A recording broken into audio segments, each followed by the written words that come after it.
ধর্ষণ মামলায় বেসিক্যালি কখন করতে হয়, কোথায় করতে হয়, কতদিনের ভিতরে সাজা দেওয়া যায় এবং কি পরিমাণ সাজা দেওয়া হয় এই বিষয়টা নিয়ে কিন্তু আপনারা অনেকেই জানতে চান। বেসিক্যালি বর্তমানে বাংলাদেশে যে পরিমাণ ধর্ষণের হার বেড়ে গিয়েছে সেক্ষেত্রে অবশ্যই যে সকল ধর্ষকেরা এই কাজ করছেন তাদের জানা উচিত যে ধর্ষণ মামলায় বিষয়ে সরকার কতটা সচেতন এবং কি ধর্ষণ মামলার আইনগুলো কি হতে পারে। প্রথমত আমি আপনাদেরকে একটা কথা আপনারা জানতে চান যে ধর্ষণ মামলা করতে গেলে কি ডকুমেন্ট লাগবে।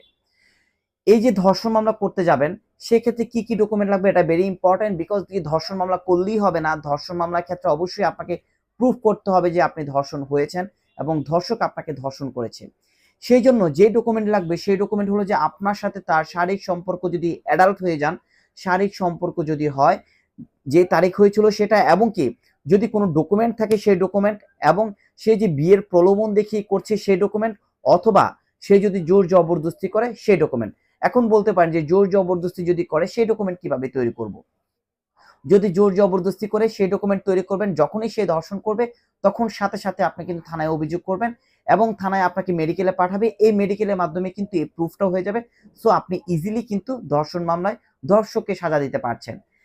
সেকেন্ড, আপনি বলতে পারেন যে ডকুমেন্ট হিসেবে কাপড় চোপড় রাখা যাবে কিনা। অবশ্যই কাপড় চোপড় রাখতে পারেন এবং কি যে এক্স্যাক্টলি যে ডেট এবং সময় আছে সেই সময়টা উল্লেখ করতে হবে।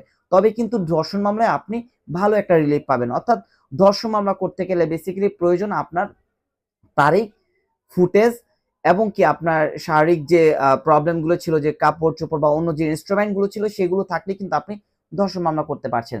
সেকেন্ড প্রশ্ন আপনারা করেন যে ধর্ষণ মামলা কোথায় করতে হয়। বেসিক্যালি ধর্ষণ মামলা করতে হয় যেখানে ঘটনা ঘটেছে সেখানে। ধরে নিলাম আপনার সাথে আপনার বয়ফ্রেন্ড জোর জবরদস্তি করে যে কোনো একটা জায়গায় নিয়ে আপনার সাথে শারীরিক সম্পর্ক করেছে ঢাকায় মোহাম্মদপুর। এখন মামলা করতে হবে মোহাম্মদপুর থানায়। আর যদি থানা কোনোভাবে মামলা না নেয় সেক্ষেত্রে আপনি ঢাকার যে জেলা জজ আছে, যে কোর্ট আছে নিম্ন আদালতের, যে মোহাম্মদপুর থানার অধীনে যে কোর্ট আছে নারী শিশু কোর্ট, সেই কোর্টে কিন্তু আপনি পিটিশন মামলা দায়ের করতে হবে। অন্য কোথাও কিন্তু আপনি মামলা দায়ের করলে রিলিফ পাবেন না। যেখানে ঘটনা ঘটেছে সেখানে ঘটনা আপনি মামলা করতে হবে। এবং আপনারা বলতে চান যে অনেকে জানতে চান যে মেয়েরা যে আমি তো ঢাকায় মোহাম্মদপুর থাকি না, আমি থাকি চিটং, ঢাকায় আসছি দেখা করতে, এখন আমি কোনোভাবে চিটং মামলা করতে পারবো কিনা। চিটং মামলা করার কোনো সুযোগ নেই। বেসিক্যালি ক্রিমিনাল মামলা হয় কজ অফ অ্যাকশন, যেখানে কজ অফ অকারেন্স যেখানে, অর্থাৎ যেখানে ঘটনাটা ঘটবে সেখানে কিন্তু আপনাকে মামলা করতে হবে, অন্য কোথাও মামলা করার কোনো সুযোগ নেই। থার্ডলি আপনাদের প্রশ্ন হয় যে ধর্ষণ মামলা শেষ হতে কতদিন লাগে। বেসিক্যালি মনে করবেন যে ধর্ষণ মামলা যদি আপনি থানায় করেন, থানায় করার পরবর্তী যখন চার্জশিট দিবে, চার্জশিট করার পর আপনি যত দ্রুত সাক্ষী দিবেন এবং আইও যত দ্রুত সাক্ষী দিবে তত দ্রুতই কিন্তু সাজা হয়ে যাবে। তবে আমাদের আইনে যদি 180 দিনও লেখা থাকলেও কিন্তু 180 দিনের মাধ্যমে কোনোভাবেই শেষ হয় না। বেসিক্যালি এই তদন্ত রিপোর্টটা করতে একটু সময় লেগে যায়। সো কখনো কখনো আমি দেখেছি 1, 2, 3 বছর লেগে যায়, কখনো কখনো আবার খুব কুইক ট্রায়ালের মাধ্যমে বিচার হয়ে 5-6 মাসেও কিন্তু সাজা হয়ে যেতে পারে। সো এক্স্যাক্টলি টাইমটা ডিপেন্ড করে বিজ্ঞ আদালতের উপরে, বিজ্ঞ আদালত কত দ্রুত কত শর্ট টাইমে ডেটগুলো ফেলছে এবং কি কত দ্রুত আপনারা সাক্ষী দিয়ে মামলাগুলো শেষ করছেন। সো কতদিন লাগছে এক্স্যাক্টলি এটা আমাদের বলার কোনো সুযোগ নেই, it's depend on court. Finally আপনারা একটা কোশ্চেন করতে পারেন যে ধর্ষণ মামলায় যদি ধর্ষককে প্রুফ করতে পারে যে সে বেসিক্যালি ধর্ষণ করেছে সেক্ষেত্রে তার কি পরিমাণ সাজা হতে পারে। একটা ধর্ষক যদি সত্যিকারেতে ধর্ষণ করে এবং সেটা হয় জোর জবরদস্তি ভাবে, এবং সেটা হয় যাকে ধর্ষণ করেছে তার ইচ্ছার বিরুদ্ধে, এই বিষয়টা যদি আপনারা কোনোভাবে প্রুফ করতে পারেন, মেডিকেলে যদি প্রুফ আসে, সাক্ষী যারা মাধ্যমে যদি আয়ু সহ যদি আপনারা প্রুফ করতে পারেন, সেক্ষেত্রে অবশ্যই তার সাজা কিন্তু মৃত্যুদণ্ড পর্যন্ত দেওয়া হয়েছে, যেটা নারী শিশু নির্যাতন আইনে সংশোধনী হয়েছে। এবং এই মৃত্যুদণ্ড সাজা যারা ধর্ষক তাদেরকে বলতে চাই এই সাজা কিন্তু আপনার মৃত্যুদণ্ড হতে পারে আপনার একটা ভুলের কারণে। সো যারা ধর্ষণ করছেন, যারা ধর্ষক, তাদেরকে বলবো যে আগামীর ভবিষ্যৎ প্রজন্মের জন্য অবশ্যই এই বিষয়টা মাথায় সচেতন রাখবেন। আপনার একটা ভুলে কিন্তু আপনার মৃত্যুদণ্ড পর্যন্ত হতে পারে।